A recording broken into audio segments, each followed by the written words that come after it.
All right. If you need anything, just holler. Perfect, thank you.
Okay, well, good morning, everyone, and thank you for being here.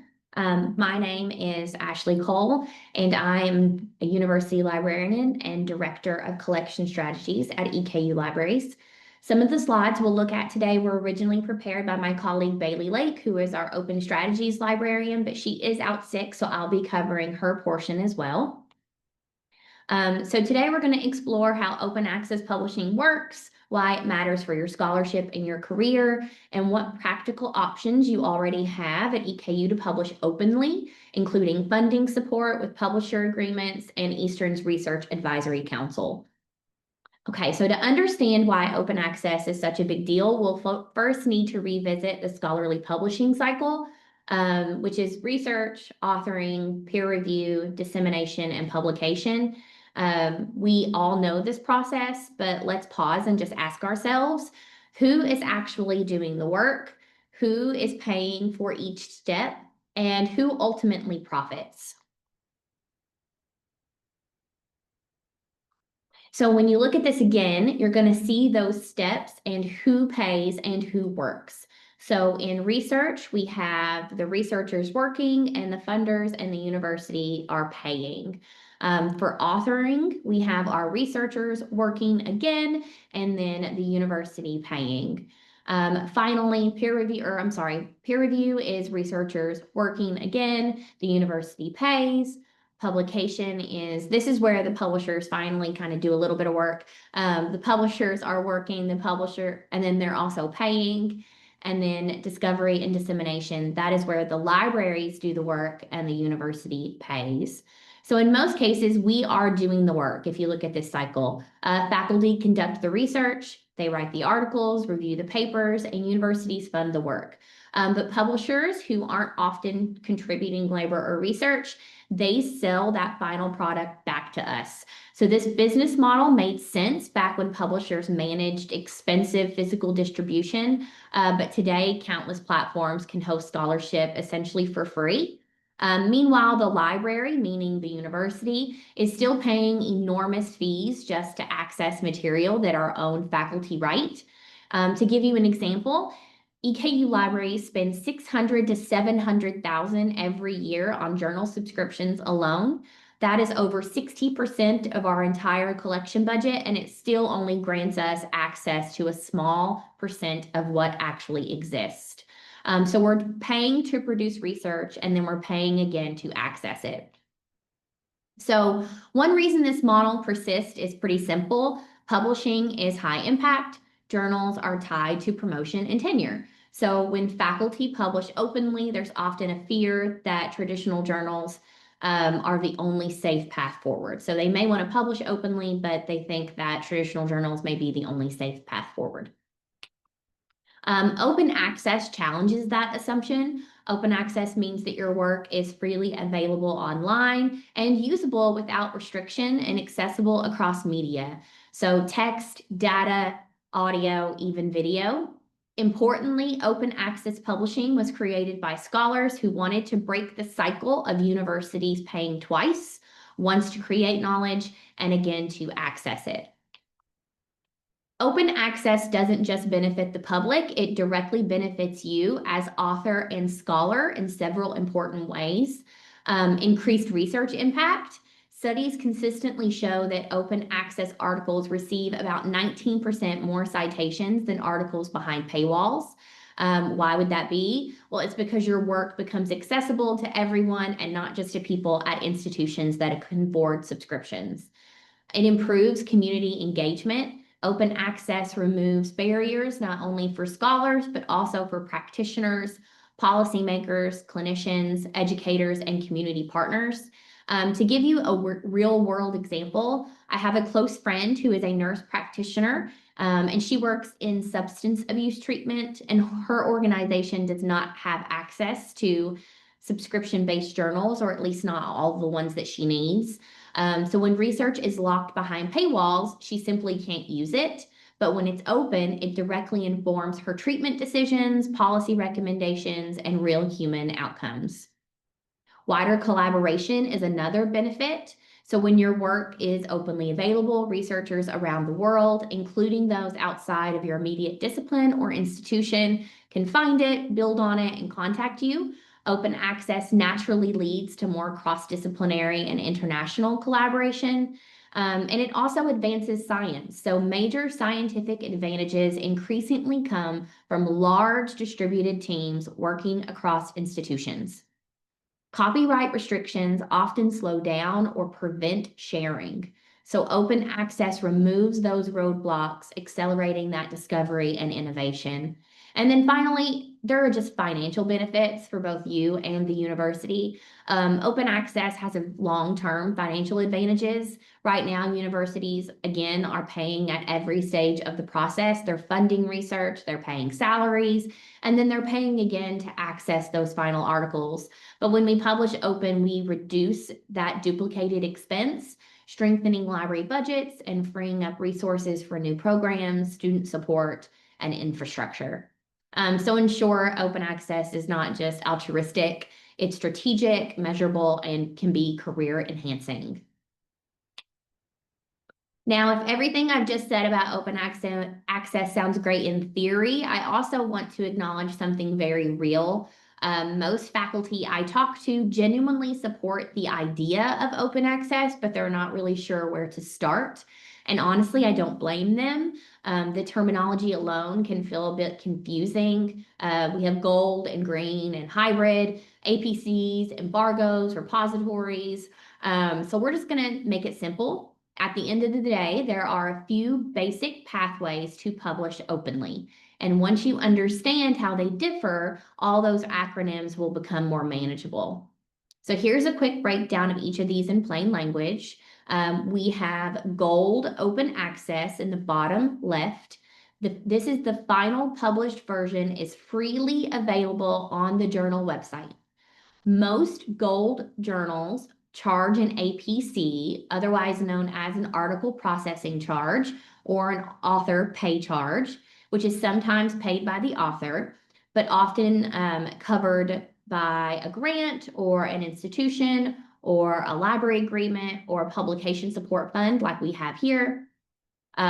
Peer review standards vary, so you need to treat gold journals like any other, evaluate based on indexing, editorial board, etc. The hybrid open access, bottom right, these are traditional subscription journals, but they offer optional open access fees per article. This is where double paying often happens. The university pays for the subscription and they also pay for the APC. So hybrid can be useful strategically, but it should be navigated carefully and intentionally. We have diamond, also known as platinum, on the top right. This is completely free to both the reader and the author. There are no APCs and no subscriptions. These journals are generally funded by universities, scholarly societies, or library consortia, and they're mission driven. They're not always flashy or beautiful, but some are extremely reputable, especially in humanities and social sciences. Your green open access on your top left, this is self-archiving. You can publish anywhere you like, subscription or open access, and still make the version openly available in a repository like EKU's Encompass.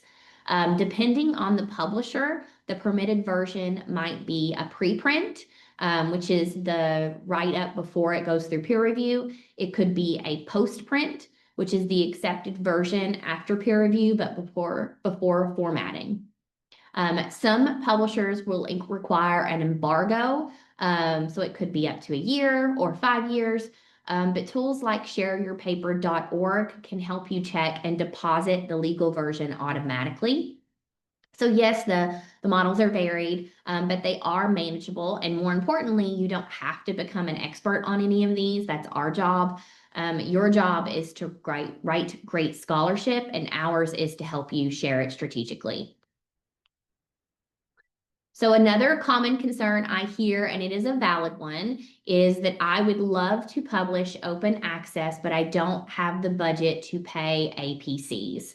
And yes, gold and hybrid journals often list APCs ranging from a few hundred to several $1,000s.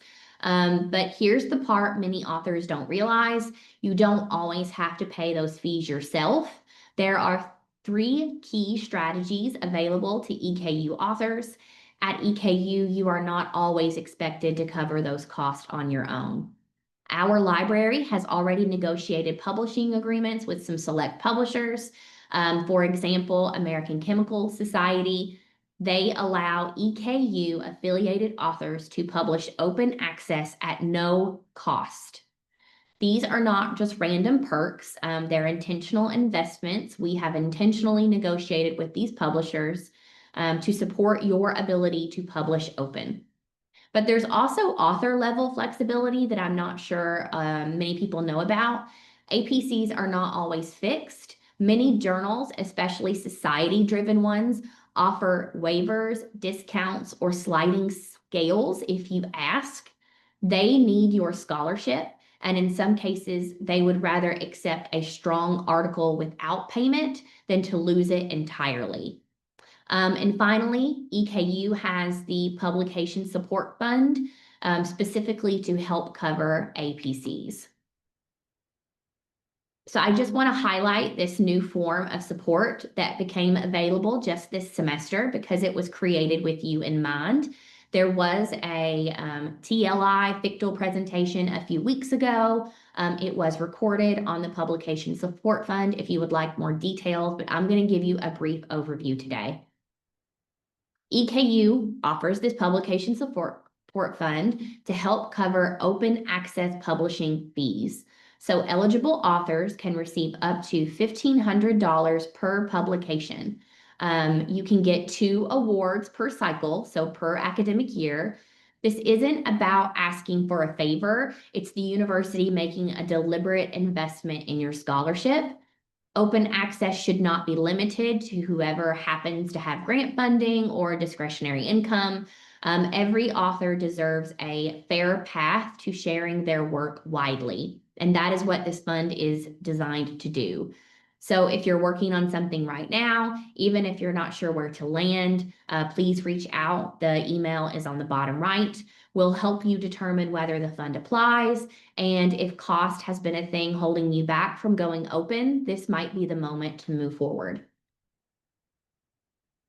So now that I've talked a lot about APCs, I want to be very clear. Open access does not automatically mean pay to publish. There are 2 major open pathways. Let me actually go back. Here, there are 2 major open access pathways that are completely free to authors, and that's that green open access on the top and the diamond open access on the right. Again, green open access is where you can publish anywhere and deposit a permitted version in an institutional repository such as EKU Libraries and Compass. Diamond open access are journals that are free for both the readers and the authors, and these are typically funded by universities, libraries, and scholarly societies. So even when APCs aren't an option, you still have viable open access routes. And if you're unsure how a specific journal fits into this, you can feel free to send it our way. My contact information will be at the end, and we'll check it for you. Okay, so let's dive into quality and impact.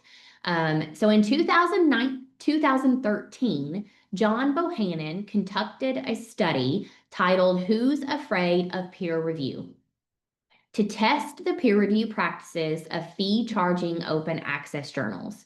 So over an 8-month period, he submitted intentionally flawed, fake scientific papers to 304 journals.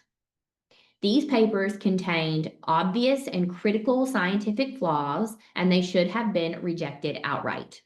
But the results are actually concerning. 60% of the journals that he submitted to accepted his papers, and this raised significant doubt about the reliability of open access peer review practices. Okay, but there is a catch. So you may have heard open access isn't as high quality. Let's dig into why we think that is. This particular study had a major impact on open access. So while this study did test open access, the study targeted fee-charging publishers, many of which fell into the category of predatory journals. These publishers exploit the pay-to-publish model, prioritizing profit over quality. It is not representative of open access as a whole, but it undeniably casts a shadow on the field. So let's unpack that context a little further. The Bohannon study occurred during a time of rapid growth in open access publishing. Between 2010 and 2014, we also saw a sharp increase in predatory practices driven by a rise in the pay-to-publish model. So that overlap created what you could call a perfect storm. Unfortunately, the timing unfairly associated open access with low quality standards. Predatory publishers exploited the model and it gave open access a bad reputation. It is important to distinguish reality from perception. The issues highlighted by the Bohannon study were not about open access itself, but about exploitative publishers abusing the system. Many reputable open access journals continued to maintain rigorous peer review processes and uphold high standards. So while this period was challenging for open access, it also underscores the importance of identifying and supporting legitimate open access publishing practices. So while Bohannon's study highlighted challenges in open access publishing, studies of reputable open access journals show a very different picture. Research such as Bjork and Solomon in 2012 and Pastorino in 2016 demonstrate that open access journals indexed in databases like Web of Science and Scopus were already approaching the quality and impact of subscription-based journals. These include journals in biomedicine and oncology, where rigorous peer review practices ensure high standards. Examples like the Journal of Clinical Medicine and publications from PLOS ONE, Health Science Reports, and the American Journal of Medical Sciences. Peer review remains the cornerstone of quality assurance, but the issue of predatory publishers has complicated perceptions. So at the same time, dissatisfaction with traditional impact measures like journal impact factors, that has also grown. Increasingly, researchers and institutions are looking beyond these to alternative metrics, also known as alt metrics, which capture broader research influence. So let's talk a little bit about that impact piece. We recognize that impact still matters, whether for annual reports, for promotion and tenure, or just your personal validation, it matters. So the library has pulled together multiple tools to help you track impact factor and other metrics. On this slide, you'll see our research guide on impact factor and metrics. The link is at the top. This page includes calculators for both journal impact and article level metrics, explanations on what each metrics actually measures, and importantly, what it doesn't, recommendations on when to use citation counts, H indexes, alt metrics, and platform analytics. And we've recently subscribed to Web of Science, which now gives all faculty access to built-in citation tracking, highly cited and hot paper indicators, and research profiles with exportable reports. So whether you're working on P&T documentation or you're just trying to get a better sense of your scholarly footprint, you don't have to go hunting for this stuff. We've centralized it all here and we're happy to walk you through it. One of the biggest obstacles to wider adoption of open access isn't really cost or quality, but it's actually recognition. Most promotion and tenure guidelines don't explicitly mention open access, and I am not arguing that it should. What I'm advocating for is a broader understanding of scholarly impact. One that values not just research and where it's or not where research is published, but how it's used and who it reaches. That includes alternative metrics, so not just citations, but evidence of real-world engagement, applied scholarship like podcast and policy briefs, community reports, data sets, forums that serve public and professional audiences beyond the academy. We already see that tenured faculty gravitate toward open access more freely, often because they've experienced firsthand how far their work can travel when it isn't paywalled. So the real question is, how do we fairly acknowledge that broader kind of influence? That's a conversation currently being explored within ERAC, which is the Eastern Research Advisory Council, particularly around how we talk about impact and visibility and open access across disciplines. As those conversations continue evolving, my role here is to help faculty capture the reach of their open access work and also to frame it confidently when it matters. But it's not all sunshine and rainbows. Open access doesn't make a publisher predatory, exploitation does. So predatory publishers, as I've mentioned, take advantage of the pressure to publish, but they offer very little in return. They mimic legitimate journals, but there are some things that will give them away. So peer review or the appearance of it, they will make a claim to have a peer review process, but reviewers are often outside of the field or no meaningful review is happening at all. Their goal is simple. They accept as many articles as possible because more articles means more APCs. They are not curating scholarship, they're processing transactions. They're trying to make money. Then we have preservation and visibility. So many of your predatory publishers, they do not guarantee long-term access to your article, which means that when you go to retrieve it for documentation later for your tenure or promotion, it may have disappeared. And this has happened. We have had faculty reach out to us asking for help in accessing an article that they published, and it has been taken down because the publisher is no longer hosting it. They promise wide reach, but fail to index work in trusted databases like Scopus or Web of Science. A good journal makes your article easy to find, and a predatory one is going to leave it buried, or it might even make it disappear. The key distinction is that predatory publishers exploit the open access model, but open access itself is not the problem. There are many reputable open access journals that will treat your work with rigor and respect. The issue, again, is not openness, it's the publishers who abuse it. So before you decide to publish in any journal, consider the following. You don't have to be an expert in publishing ethics to evaluate a journal, but there are a few quick checks that can help you. First, is the journal indexed somewhere reputable?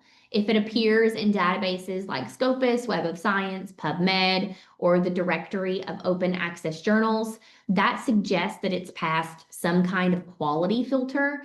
If it's not indexed anywhere, then that's going to be your big red flag. Second, actually look at the journal's website. Does it list a real editorial board with real members that you can recognize or look up? Is it affiliated with a university or a professional society? And does it list acceptance rates or publication timelines? If the website feels vague or evasive, then you should trust your instinct.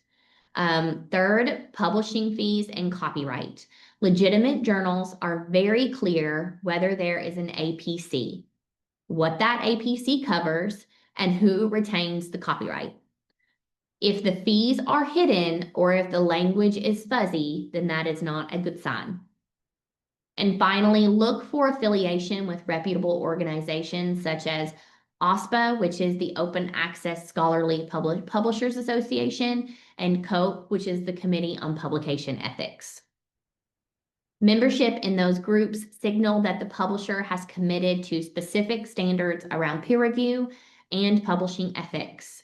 Again, you don't have to memorize all of this, but you just need to pause long enough to ask yourself when you're reviewing a journal, does this journal seem transparent, or does it feel like it's trying to rush me? If your gut hesitates, there's a reason enough to think twice, or you can go ahead and send an email to your library liaison, ask us, and we will look into it for you. So this is our open access research guide, and I want to draw your attention to the page. This page pulls together a list of reputable open access journals by discipline, links to publisher agreements under that OA funding that you can see what EKU Libraries has negotiated for you, tools that will help you check whether a specific journal allows green or hybrid OA routes.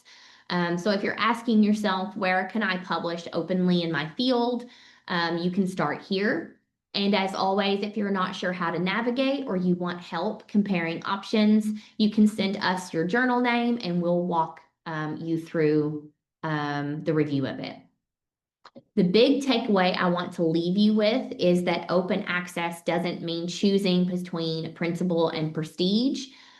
You can publish wherever you want and still make your work accessible and citable and impactful. My job is to help you do exactly that in whatever way makes the most sense for your field and your career stage. So thank you so much for being here. I'm happy to take questions, or if you'd rather talk one-on-one about specific journals or situation, I'm happy to stick around and answer those as well. Thank you.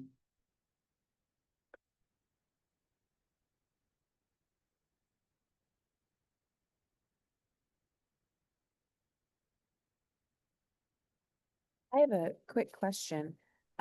What about publishing open source, like instructional materials that we've designed for our courses or entire like course designs, worksheets, that kind of thing? Are there options for that are good for that? Yes, I take my box with me. We have another guide that is specific to open pedagogy. So this is where kind of that language can get kind of lost in translation sometimes. So there's open access publishing, and then there's like open pedagogy. And that is what you're talking about. And if you go and you look up open education practices, we have a whole guide on enhancing pedagogy via open education practices. And there are things on here about sharing your teaching on there as well. Perfect.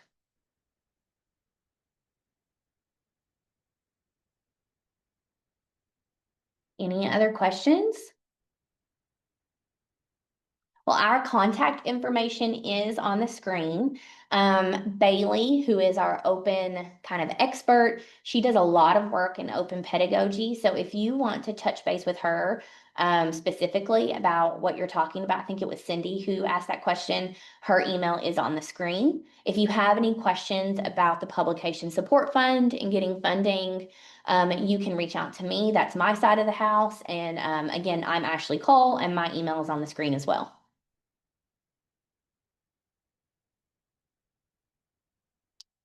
Okay, if there are no further questions, thank you all for your time and enjoy the rest of your day.